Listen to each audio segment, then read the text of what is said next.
Hello everyone, কেমন আছো সবাই? আমরা লাস্ট ক্লাসে বায়োলজিতে ব্লাড সার্কুলেটিং সিস্টেম পড়েছিলাম। তো যতটুকু পড়েছিলাম তার পরের অংশ থেকে আমরা একটু ডিসকাস করব, ঠিক আছে?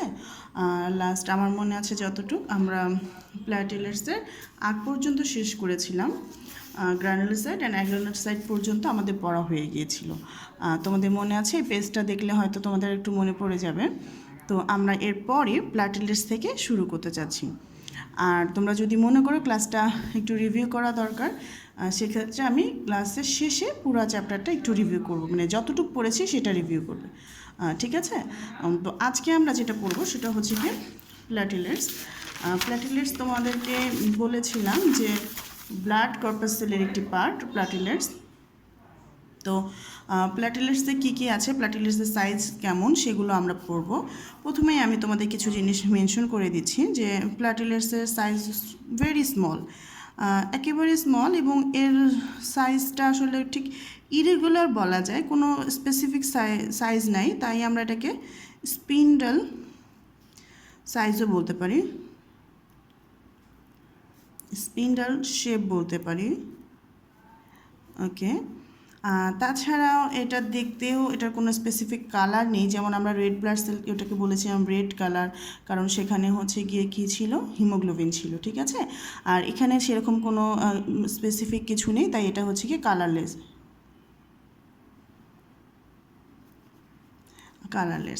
আচ্ছা, তো প্ল্যাটেলেটস কী হচ্ছে, small, spindle shape and colourless. আচ্ছা, এখানে আরেকটা জিনিস হচ্ছে, এটাকে কিন্তু নন নিউক্লিওটাইড,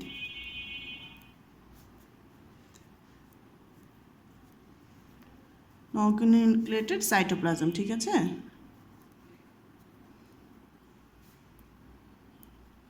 আচ্ছা, এই জিনিসগুলো আমি কেন এমন মেনশন করে তোমাদেরকে পয়েন্ট করে পড়াচ্ছি, কারণ হচ্ছে গিয়ে আমাদের দেখা যায় অনেক সময় বিকিউতে এই ধরনের ডাইরেক্ট কোশ্চেনগুলো চায় না, এমসিকিউতে ডাইরেক্ট হচ্ছে গিয়ে এরকম কিছু কনফিউশন ওয়ার্ড ক্রিয়েট করে যে প্ল্যাটিলেটের নিউক্লিয়াস আছে কি না, দেন হচ্ছে কি হোয়াইট ব্লাড সেলে আছে কিনা এবং রেড ব্লাড সেলে আছে কিনা।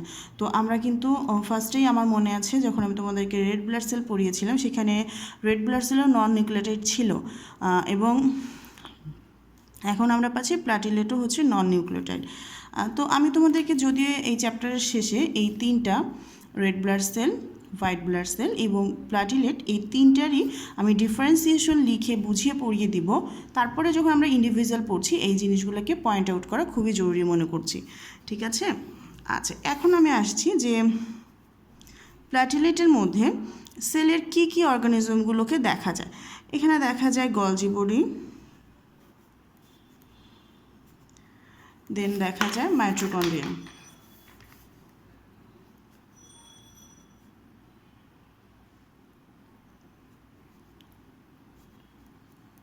মাইটোকন্ড্রিয়া এগুলো দেখা যায়।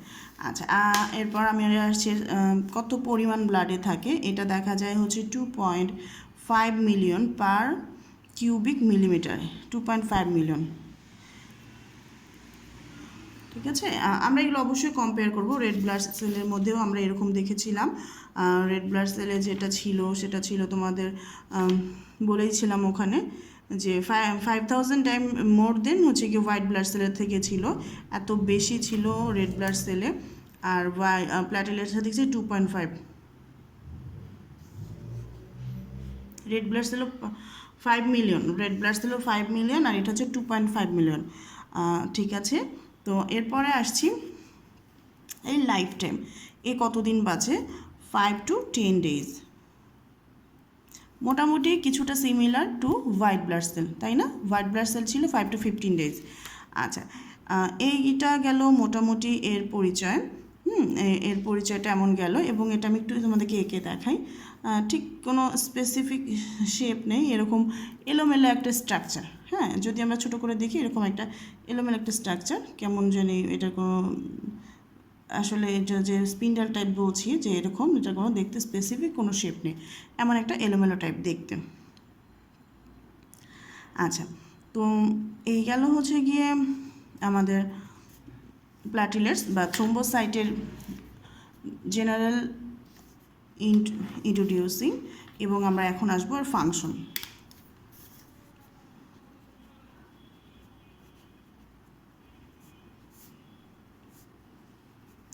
আচ্ছা, এর প্রথম এবং one and only main function যেটা, সেটা হচ্ছে গিয়ে ব্লাডকে ক্লট করা।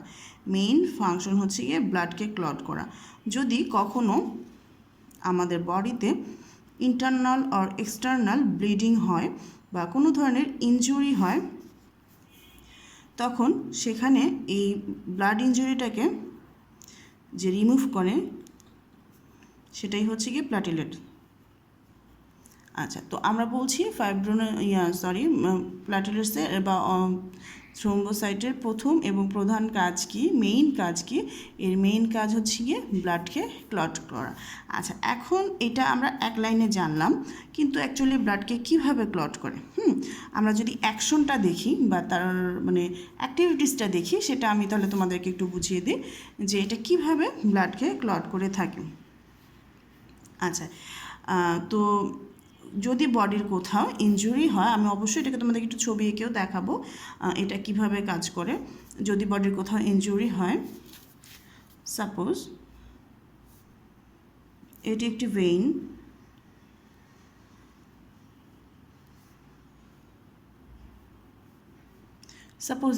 ভেইন, এর এখানে কোনোভাবে ইনজুরি হয়ে গেছে এবং সেজন্য সেখান থেকে কি হচ্ছে,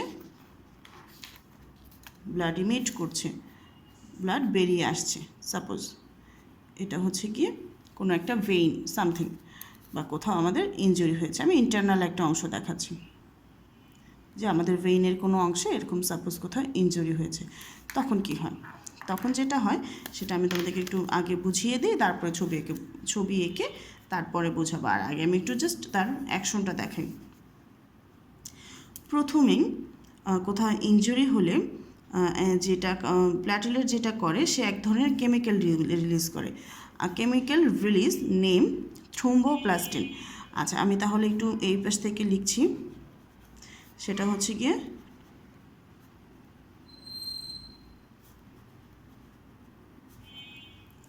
আচ্ছা, প্ল্যাটিলেট কী করে, এক ধরনের কেমিক্যাল রিলিজ করে, যে কেমিক্যালটার নাম হচ্ছে গিয়ে থ্রোম্বোপ্লাস্টিন। এই থ্রোম্বোপ্লাস্টিনটা কীভাবে কাজ করে, স্টেপ বাই স্টেপ আসি। থ্রোম্বোপ্লাস্টিন কী করে, ট্রান্সফার টু প্রথমবিন।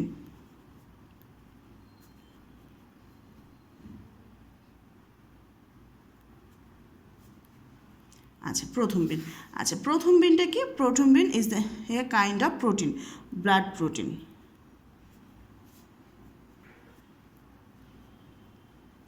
আচ্ছা, লাস্ট ক্লাসে আমি বলেছিলাম কিছু কিছু ব্লাড প্রোটিনের নাম আমরা আস্তে আস্তে জানবো। এর আগের দিন আমরা প্লাজমা পড়ার সময় কিছু ব্লাড প্রোটিনের নাম জেনেছি, আজকেও আরেকটা জানলাম, প্রথমবিন।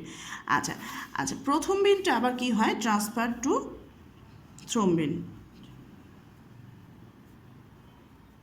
আচ্ছা, তো আমি স্টেপ বাই স্টেপ যে প্রথমবিন ট্রান্সফার টু থ্রোম্বিন, তারপরে কি হয়, থ্রোম্বিন কী করে, ফাইব্রিনোজেনের সাথে রিয়াক্ট করে, অ্যাক্ট টু ট্রান্সফার ফাইব্রিনোজেন।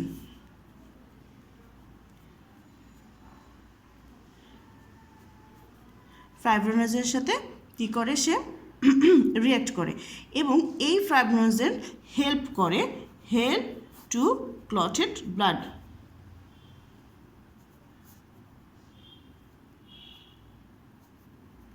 আচ্ছা, বোঝা গেছে প্রসেসটা? আচ্ছা, এটা আমি জাস্ট তাদের কেমিক্যাল যে স্ট্রাকচারটা বা কেমিক্যালি যেভাবে তারা কাজ করে সেটা আমি দেখালাম। আমি ওভারঅল পুরো ক্লাসটা আবার মানে খাতাটা আবার সোজা করে তোমাদেরকে বুঝিয়ে দিব। আমি একটু স্টেপ বাই স্টেপ আগে বোঝাতে চাচ্ছি। দেখো, বলছিলাম যে প্ল্যাটিলেটের প্রথম কাজ ব্লাডকে ক্লট করা, এবং ব্লাড ক্লট করার জন্য তার প্রথম যে কেমিক্যালটা তাকে হেল্প করে, যে মেইন যে কেমিক্যালটা, সেই কেমিক্যালটার নাম প্রথমবিন, থ্রোম্বোপ্লাস্টিন। সেই কেমিক্যালটার নাম থ্রোম্বোপ্লাস্টিন। এইটা হচ্ছে গিয়ে ব্লাডকে ক্লট করার জন্য হেল্প করে। আচ্ছা, কীভাবে হেল্প করে, যদি কোথাও ব্লাড ইনজুরি হয় বা কোনো জায়গায় বডিতে ইনজুরি হয়, তাহলে কি করে, এই প্ল্যাটিলেটগুলো তাকে প্রথমবিনের দিকে মুভ করে। প্রথমবিন কী করে, ট্রান্সফার টু থ্রোম্বিন।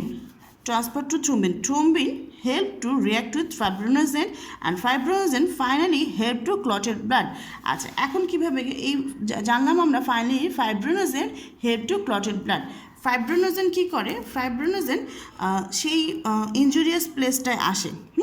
এরা ইনজুরিয়াস প্লেসটায় আসলো, এসে এরা কী করে, ইনজুরিয়াস প্লেসটায় এক ধরনের থ্রেড লাইক স্ট্রাকচার ক্রিয়েট করে, এরকম চিকন চিকন সুতার মতো, বা আমরা বলতে পারি এটা হচ্ছে গিয়ে তোমার স্পাইডারের যে নেট হয় সেরকম ছোট ছোট, একেবারে ছোট ছোট, একেবারে ক্যাপিলারি, যেটা আমরা খালি চোখে একেবারেই দেখতে পারবো না, এরকম কিছু এখানে খুবই থ্রেড লাইক স্ট্রাকচার ক্রিয়েট করে। এবং এই থ্রেড লাইক স্ট্রাকচারটা এত এত ঘন হয় এবং হতেই থাকে যে তারপরে কি হয়, ব্লাডটা কি হয়, এক্সেস ব্লাডটা বেরিয়ে যাওয়ার পরে এই নেটটা যখন আরও ঘন হতে থাকে, ব্লাডটা কি হয়, দে ক্যান্ট গো আউটসাইডে আসতে পারে না। এই মানে সারফেসটার জন্য ওটা কি হয়, লকড হয়ে যায়, এবং ওটা লকড হয়ে যায়, এটা আস্তে আস্তে স্টিকি হতে থাকে এবং এই জায়গাটাকে লকড করে দিতে থাকে। তখনই কি হয়, ব্লাডের যে রিলিজটা, যে এখান থেকে যে ব্লাডটা বাইরে যাচ্ছিল, সেই রিলিজিংটা কি হয়, কমে যায়, এবং কমে গিয়ে ব্লাড কী করে, তার নর্মাল ওয়েতে সে ভেইনের ভিতর দিয়ে যেভাবে ট্রান্সফার করতে থাকে সেভাবে আবার চলাফেরা করতে থাকে। বোঝা গেছে? ঠিক এইভাবে বডির ইন্টারনাল সাইড আর এক্সটার্নাল সাইড যে কোনো জায়গায় প্ল্যাটিলেট কী করে, ব্লাড এক্সেস ব্লিডিং হাত থেকে আমাদেরকে রক্ষা করে, আমাদের বডিকে সেভ করে, আমাদের বডি থেকে এক্সেস ব্লিডিং হতে দেয় না। সাপোজ কারো হাত কেটে গেল, সে হাত কেটে গেলে দেখা যায় এখান থেকে আমরা দেখলাম যে সাপোজ রক্ত বেরোলো বা ব্লিডিং হচ্ছে, কিছুক্ষণ পরে তুমি দেখবে যদি তার ইনজুরিয়াস প্লেসটা খুবই শর্ট থাকে, খুবই অল্প পরিমাণ ব্লিডিং হয়, সেক্ষেত্রে দেখবে কি তোমার অজান্তেই একা একাই এখানে ব্লাড ক্লট হয়ে এটা জমে আছে, তুমি নিজেও জানো। হয়তো তুমি অন্য কোনো সময় খেয়াল করলে যে কী ব্যাপার, এখানে ব্লাড জমে আছে, বা এরকম হাত দিয়ে টান দিলে দেখলে যে ওটা একটা গ্রানুলসের মতো জিনিস ওখান থেকে সরে আসলো। তার মানে হচ্ছে এখানে এত অল্প পরিমাণ ইনজুরি হয়েছে যে তোমার অজান্তেই সেটা হচ্ছে গিয়ে সেখানে আবার ব্লাড ক্লট করে ওটাকে লক করে দিয়েছে। আর বড় ধরনের কোনো কাটাছিঁড়া হলে সেখান ক্ষেত্রে তো আমরাও জানতেই পারি, আমরা বুঝতেই পারি যে আমাদের কতটা ব্লিডিং হচ্ছে, আমাদের তখন সেখানে চেপে ধরতে হয়, ব্যান্ডেজ করতে হয়, কখনো কখনো সেটা স্টিচও করতে হয়। ঠিক আছে, এই প্রসেসগুলো তখন আমাদের এই মিডিয়ায় বা ফার্স্ট এইডে যেতে হয়। তাছাড়া ব্লাডের নিজেরই একটা ফাংশন থাকে, সে হচ্ছে গিয়ে তার নিজের মতো করে সেই ইনজুরিয়াস প্লেসটাকে লক করে দেয় বা বন্ধ করে দেয়। বোঝা গেছে? এই আমি যখন তোমাদেরকে লাস্ট ক্লাসটা নিয়েছিলাম, সেখানে বলেছিলাম যে এই তিনটি জিনিস যারা কি না ইরেগুলার হলেও আমাদের বডিতে বিভিন্ন ডিজিজ হতে পারে, আবার এরাই সেই ডিজিজগুলোকে প্রিভেন্ট করার ওয়ে আমাদেরকে দেখিয়ে দেয়। ঠিক আছে, তাহলে আমরা একটু ওভারঅল দেখি প্ল্যাটিলেটের কাজটা। দেখো, প্ল্যাটিলেটের ওভারঅল কাজটা আমরা যদি দেখি যে প্ল্যাটিলেট খুবই স্মল, স্পিন্ডাল শেপ, দেখতে খুবই ছোট, এবং এটার কোনো কালার নেই, স্পেসিফিক কোনোই কালার নেই। তো এরপরে যেটা আসছে, এটা নন নিউক্লিয়েটেড সাইটোপ্লাজমে, আর এর মধ্যে যে ধরনের সেল বডিগুলো থাকে সেটা হচ্ছে গলজি বডি, মাইটোকন্ড্রিয়া। এছাড়াও রয়েছে যে একজন অ্যাডাল্টের ক্ষেত্রে 2.5 মিলিয়ন প্ল্যাটিলেট পার কিউবিক মিলিলিটারের প্রেজেন্ট থাকে। আচ্ছা, আরেকটা জিনিস বলি, প্ল্যাটিলেটসও কিন্তু বোন মেরোতে অরিজিন, মানে বোন মেরো থেকে এরা গ্রো করে। ওকে, এবং এর প্রধান কাজ হচ্ছে গিয়ে কোয়াগুলেশন আর ব্লাড ক্লটিং, ব্লাডকে জমাট বাঁধাতে এ কী করে, সাহায্য করে। আচ্ছা, দেন হচ্ছে কি লাইফ টাইম হচ্ছে 5 to 10 days, 5 থেকে 10 দিনের মধ্যে এরা গ্রো করে এবং এরা আবার ডেড সেল হয়ে যায় এবং বডি থেকে রিমুভ হয়ে যায়।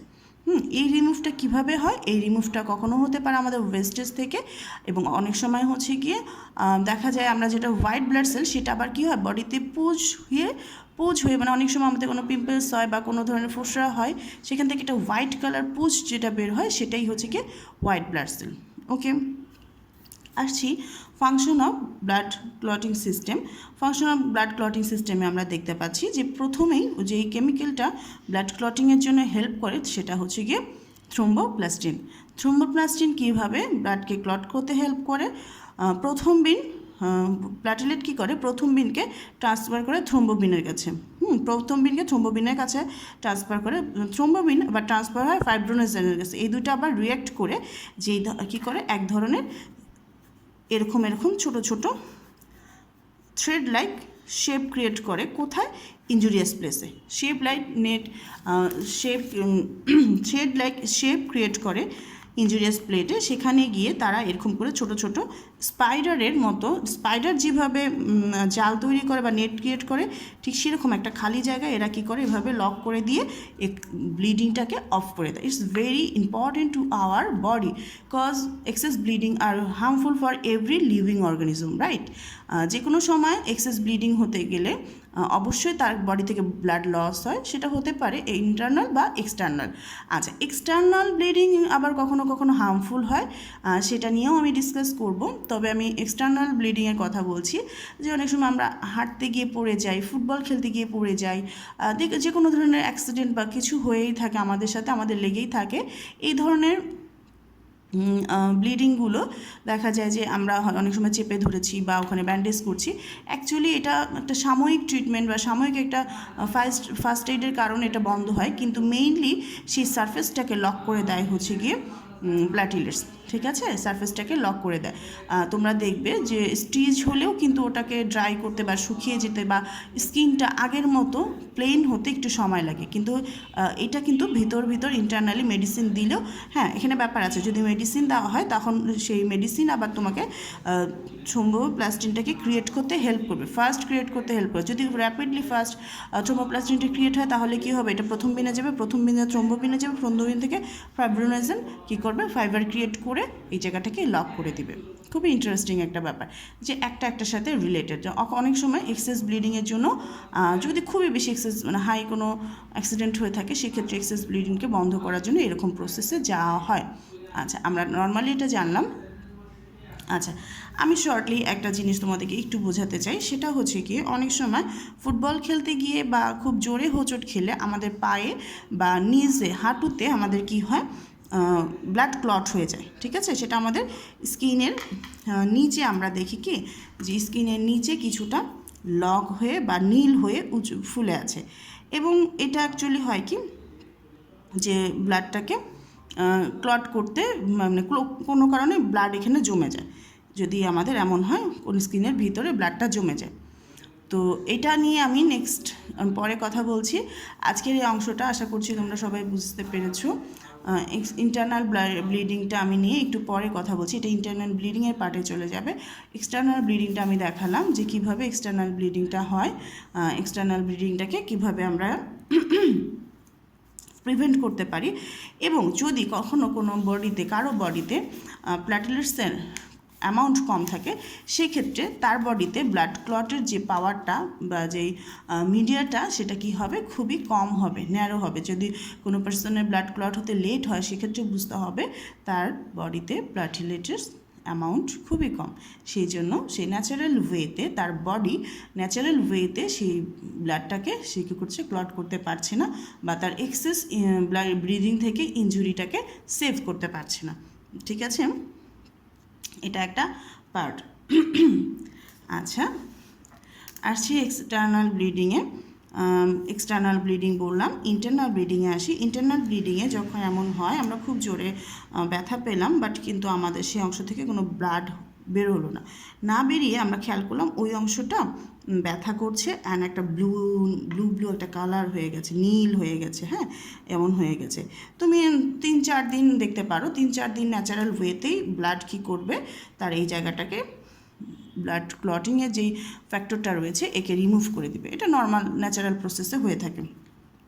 কিন্তু যদি এমন হলো 1 মাস আর 2 মাস হয়ে যাচ্ছে, তুমি খেয়াল করছো তোমার হাঁটুতে বা পায়ের কোনো একটা অংশে এই জায়গাটা আরও বেশি ডার্ক হয়ে যাচ্ছে, আরও বেশি উঁচু হয়ে যাচ্ছে, এটা তোমার টাচ করলে তুমি পেইন ফিল করছো, তখনই তোমার সাথে সাথে ডাক্তারের কাছে যাওয়া উচিত। কারণ হচ্ছে গিয়ে এই ইন্টারনাল ব্লিডিংটা এত পরিমাণ হয়েছে যে এ ন্যাচারাল ওয়েতে ডিস্ট্রয় হচ্ছে না, এবং আলটিমেটলি এ কী করছে, একটু খেয়াল করে দেখো, যদি এরকম একটা জায়গায় একটা ব্লাডের ক্লটিং বা একটা গ্রানুলস তৈরি হয়, তাহলে ব্লাডের অন্যান্য ব্লাডগুলো চলাচলে খুবই বাধা সৃষ্টি হবে, রাইট? ক্লিয়ার? যখন আমরা দেখতে পাই কোনো ড্রেনের মধ্যে পলিথিন বা কোনো মাটি জমে যায়, তাহলে কি হয়, ড্রেনের পানি চলাচল করতে পারে ইজিলি, ওটা ফ্লাটেড হয়ে মানে উপচে পড়ে, কিন্তু বডিতে তো সেরকম সিস্টেম নেই। তবে বডিতে যেটা হয়, উপচে পড়ে না, কিন্তু এই ব্লাডগুলো এই পাশ থেকে ওই পাশে চলাচলে বাধা সৃষ্টি হয়। বোঝা গেছে?